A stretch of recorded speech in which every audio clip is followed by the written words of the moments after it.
ជំរាបសួរពុកម៉ែបងប្អូនស្វាគមន៍មកកាន់វីដេអូថ្មីរបស់ខ្ញុំ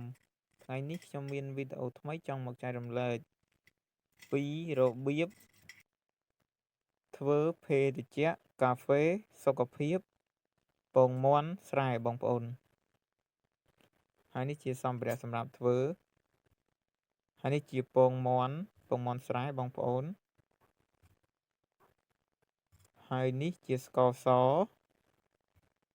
ហើយនេះជាកែវសម្រាប់ឆុងកាហ្វេហើយនឹងសម្ភារៈសម្ភារៈហើយនេះជាកាហ្វេសុខភាពដែលខ្ញុំយកមកឆុងនេះជាកាហ្វេបងប្អូនឥឡូវខ្ញុំមកឆុងកាហ្វេខ្ញុំហែកកាហ្វេបន្ទាប់មកខ្ញុំចាក់ចូលកែវទូចមួយបងប្អូន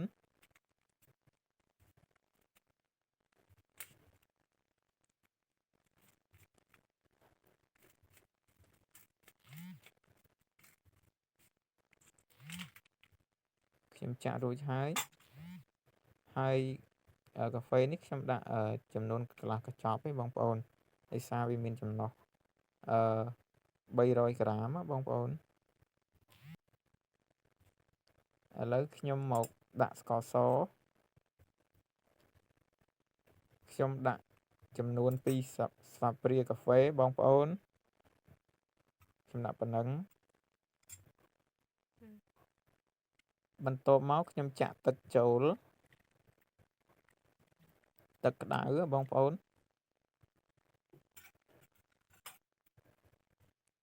បន្តមកទៀតខ្ញុំយកស្លាបព្រាកូរឲ្យរលាយកាហ្វេហើយនឹងស្ករសព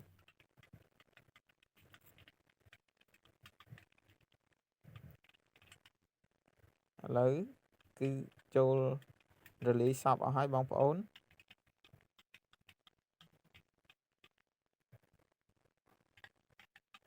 បន្តមកទៀតខ្ញុំយកកែវមួយហើយខ្ញុំចាក់ទឹកកកចូល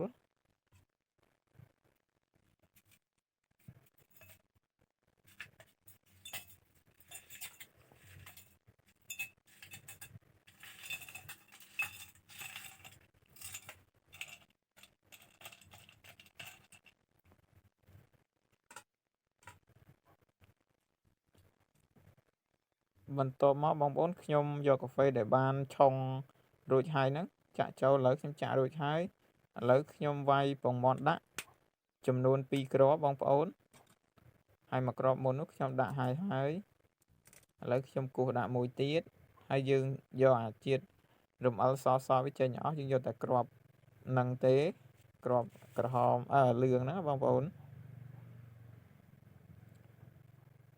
ហើយបន្ទាប់មកខ្ញុំយកស្លាបព្រាកូរច្បល់ឲ្យបែកអាពងហ្នឹងឲ្យវាសព្វជាមួយនឹងកាហ្វេអញ្ចឹងបងប្អូនយើងកូរអញ្ចឹង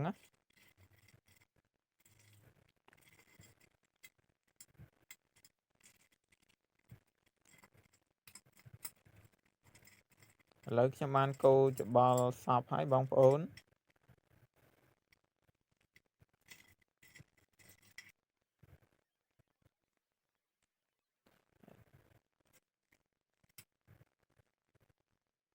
ឥឡូវខ្ញុំភ្លក់មើលពិតជាឆ្ងាញ់ណាបងប្អូនហើយវីដេអូរបស់ខ្ញុំមានតែប៉ុណ្្នឹងទេអរគុណបងប្អូនសម្រាប់ការតាមដានទស្សនា